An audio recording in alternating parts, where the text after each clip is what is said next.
Good morning, good morning, good morning. How is everybody doing today? I hope you're having a blessed day. I hope you're having a blessed life, I hope you have being blessed all around, okay? And I want to come to you today with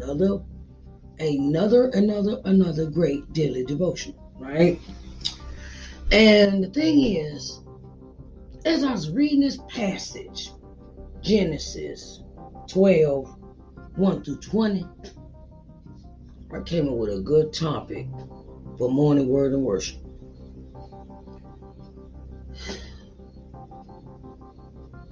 But morning word and worship will have to wait for right now. I just want to say that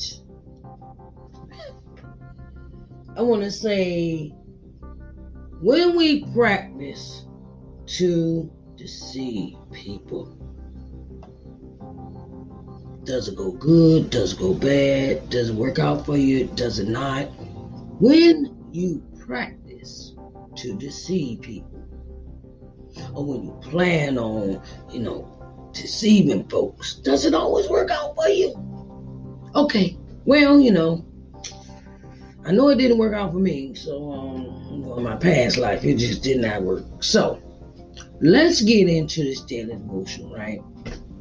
And it's coming out of Genesis 12, 1 through 20. All right, babies, come on, let's read this word.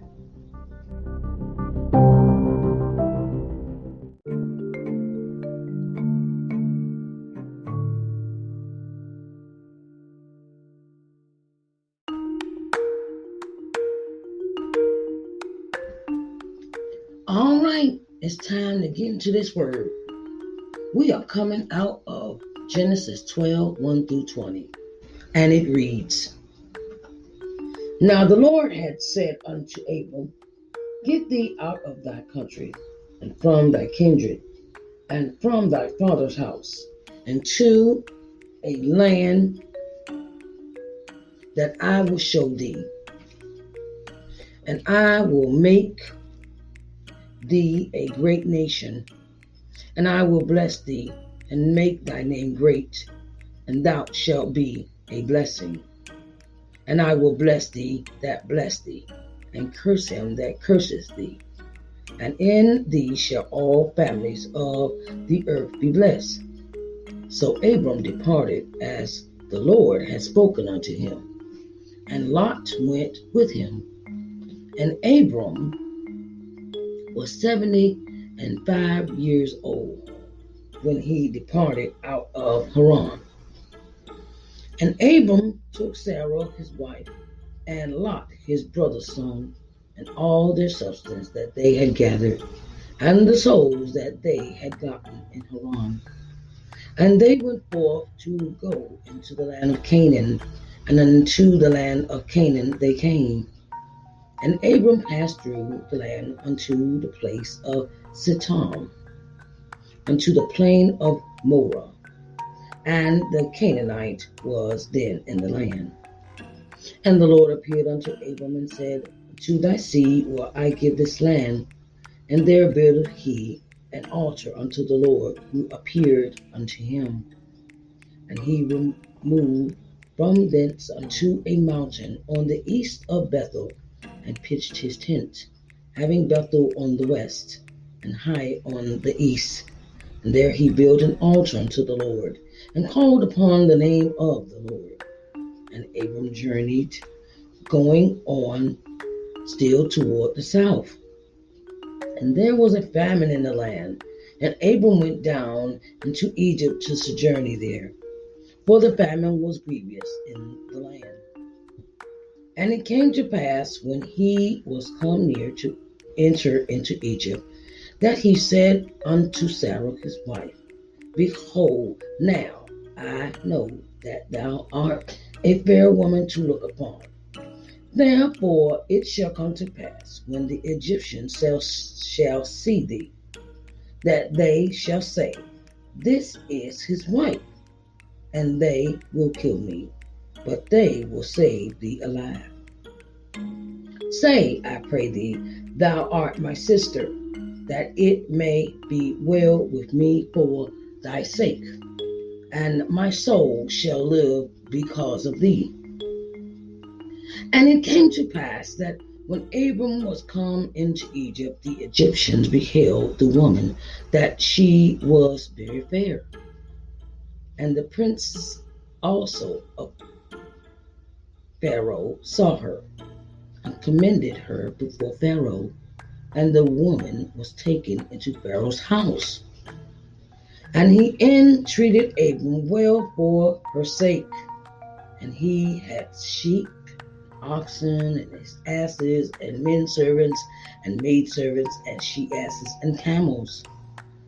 And the Lord plagued Pharaoh in his house with great plagues because of Sarah, Abram's wife. And Pharaoh called Abram and said, What is this that thou hast done unto me? Why didst thou not tell me that she was thy wife? Why sayest thou, She is my sister? So I might have taken her to me to wife. Now therefore, behold thy wife, take her and go thy way. And Pharaoh commanded his wife concerning him, and they sent him away, and his wife, and all that he had.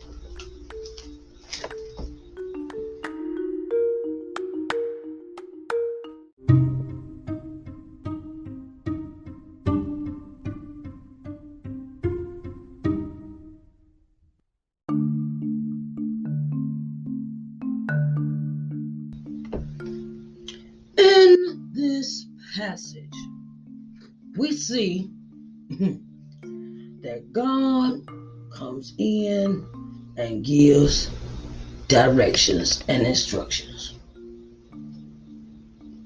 He comes to Abram, who has a large family. His wife Sarah, his brother's son Lot, and he tells Abram, say, look, it's time for you to move on. I want you to take all that you have, all your family members, everybody that you know, and take them with you and go. It is time to leave this place. It is time to move on move on and start over for yourself. And the thing next happens is, okay, they go off. Abram tries to find land. God gives instructions about where to go, where he should be, and places him in a land that's already occupied. But God has made him this promise that this land shall be yours. So Abram, okay, all right, okay, and then they find out that there's no nourishment, no food. It's a famine in the land, and Abram has to keep looking. Okay, and then he gets to keep going south, and he's going along on his trip, trying to find somewhere, where he can find some food for his family, his members. And then he comes into the land of Egypt. Now, Abram gets this idea that this ain't something God told him to do. He did this on his own. He decides to go in here into another man's house and deceive this person to get what they want. He goes in and tells this man a lie. That him and his wife, he convinces his wife, Sarah, to, when they go in and say, you're not my wife, you're my sister. They decide she go along with it, cause that's her husband. And they go in to Egypt unto Pharaoh to tell this story about they not married, but they related as sister and brother. Okay. And then Abram know his wife look good. She look good. She look, she hot to try. She looking really good. Nice pretty face. No bruises, no marks, no nothing. She's very pretty to look upon. So, then the princess and everything, Pharaoh, and they looking around. Oh, she look pretty too. Okay, so Pharaoh takes Sarah and they go off and have a conversation. And Abram, he over there, he just, he just chilling, and he thinks he is about to get over on this dude, Pharaoh, right? But between the time that Sarah is out of his absence and with Pharaoh, talking to Pharaoh, she has to be honest. She comes, the only way Pharaoh can tell, only way Pharaoh knows that they are husband and wife is Sarah tells him. Sarah, I guess the Lord, when Sarah and Pharaoh was talking, God said, look, ain't no need of sitting here telling this lie, because it's not going to end well if you do. So he goes back out. He said, man, hold up, dude. Hold up. Really? You going to come into my house and try to deceive me to get something out of me? You start off with deception. I could have took this woman and married her and lay with her. And she was very beautiful. Now I could have wifey her. You know that term wifey, right? So the thing is, and then he like, look, man, no, I'm not having this in my house. I don't have time for this. I don't have the patience for this. So y'all get y'all stuff and get out. The moral of the story is, if you need something, just ask. You don't have to lie. You don't have to sneak. You don't have to deceive people. You don't have to tell the truth. See, when you conjure up all these things in your mind to deceive people, does it ever work out for you? Does it ever work out for? You can get away with it, but for so long, but it eventually catches up with you. When you sit and tell stories and lie to make people feel, whether you making those stories that people feel sorry for you or making them feel pity for you, and then it's always this thing of somebody going to end up telling the truth. Or it will be revealed to them it will be revealed to them through God, what you about to do, what you about to come with, what kind of story you about to come with. It's called discernment.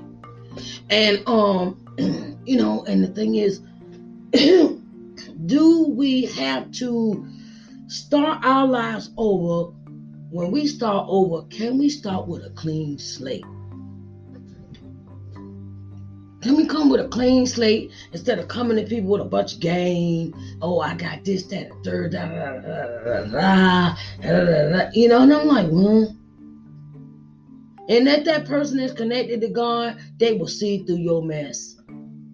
They will find a way to see through your mess. God can reveal stuff to people that do not need to be deceived. God will reveal stuff to the people that do not deserve to be deceived. That's just like, say we got this cousin, right? We got to come and get this sample. We got cousin. They get paid, they go to work, or they could be getting a check every month, or whatever the case may be, right? But every time they turn around, they got a sob story in their mouth talking about, I ain't got no money for gas, I ain't got no money for this, but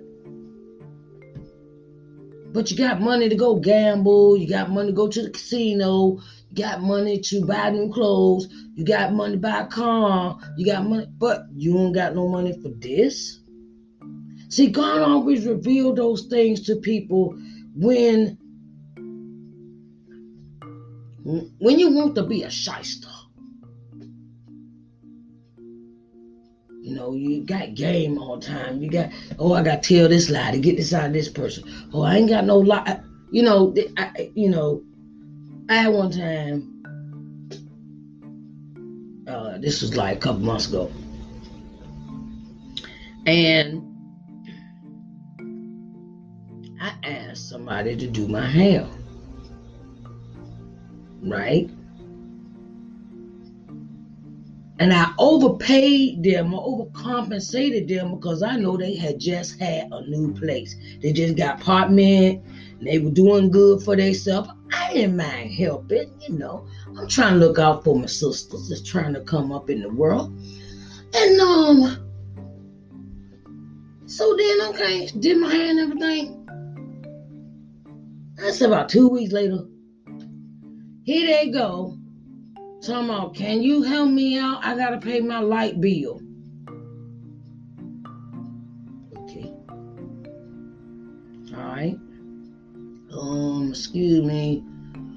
My discernment kicked in, and I was like, wait a minute, I just gave this person such and such and such at the first of the month. On the 3rd, matter of fact. Though we normally pay bills on between the 1st and the 5th. You know, but anyway, I digress. So, we sitting there, and she asked me, then in a text message, and I was like, wait a minute. I just gave you some money. Didn't you know your light bill would do when I gave you that money? Right? So, the moral of the story is, God will reveal things to the person when they are living a right life. You can't get over on a person that's living right for the Lord. You can't do it. You can't, because God will give them the discernment of their heart, will give them discernment to share with you of what you need to open your eyes to. What kind of game is you spitting? What lie you gonna come with now? Oh Lord, I done heard it all. Here they come. You know. Okay, so you know, and the thing is, Abram goes into Pharaoh's house with the deception to deceive Pharaoh so he could get some help for the people. I'm like, man, Pharaoh like, look, dude, So basically, when they left with what they came with. If he had been honest, he might have gotten more. If he just say, look, this is me and my wife, and we from the land of, we moving, but we came to Egypt to see, I came to Egypt to see if we could get some help from you. That's all you do, ask. Closed mouth don't get fed. So, instead of him going that route, he left the same way he came in, with nothing. He didn't leave nothing, no extra, no nothing. And the thing was, it's like, then when I read the passage, I was like, here we go. He gonna start this. He gonna go and start lying, making up stories to con the people out of stuff. Now, you know that ain't gonna end well. Have you ever thought about that in your life, or what con or scheme or deception you gonna practice on people and you think you're gonna get away with it? You are not gonna get away with it for long. It didn't take Pharaoh long to find out that was his wife. Sometimes it takes a little bit longer than sometimes it takes a little bit longer than other times, but sometimes that stuff will come and slap you in the face, and then you be sitting there looking real crazy. So, today I'm going to ask you, are you going to practice honesty, are you going to practice deceit? Are you going to deceive people with everything that come out your mouth? Or are you going to just be honest with folks? You get better results when you're honest with people. So, this is my message for today. I love you, and I will talk to you tomorrow. I probably will be uploading more content for next week ahead of time because I have some business to take care of, and I want to go ahead and not leave you waiting on your daily devotionals. So if you see them come out ahead of time, that's not by mistake. Okay, just want to keep y'all abreast of what's going on with my podcast. I have some things to go tend to for myself. Okay, got to tend to my business. All right, peoples. So I love y'all. And are you going to practice honesty or deceit today? All right, have a blessed day. Bye, babies.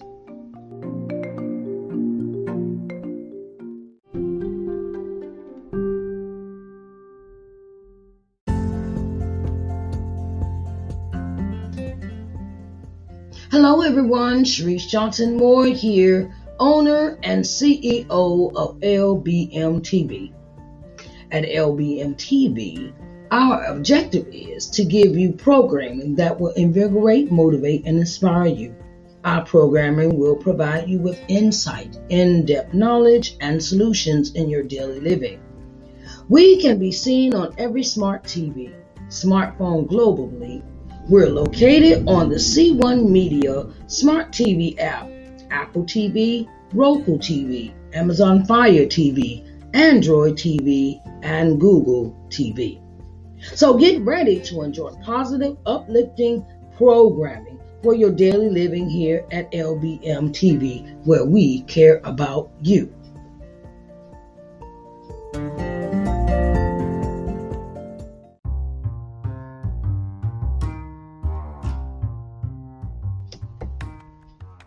Hello, everyone. Hello. Sharice Johnson Moore here, and I have something special for you. Okay, I'm starting a new streaming channel, and it is entitled LBM TV. Okay, so I want to get you seen in front of 4.5 million people. Okay, you know how many people that is that you could advertise your business to, that you could put yourself on front of the people to be seen? 4.5 million people. Oh my God, that's a lot of people, right? So I'm opening the door for all of those that would like to advertise on my TV channel, LBM TV, an opportunity to really get in front of the people. You can contact me through lbmtvmedia@gmail.com for further details. lbmtvmedia@gmail.com for further details. Okay, so I want to get you seen in front of 4.5 million people. Okay, so that's on a daily basis. And I wanted to let you know that I support all businesses. Okay, so come on in the room and get seen on TV. Okay, all right, babies, I love you.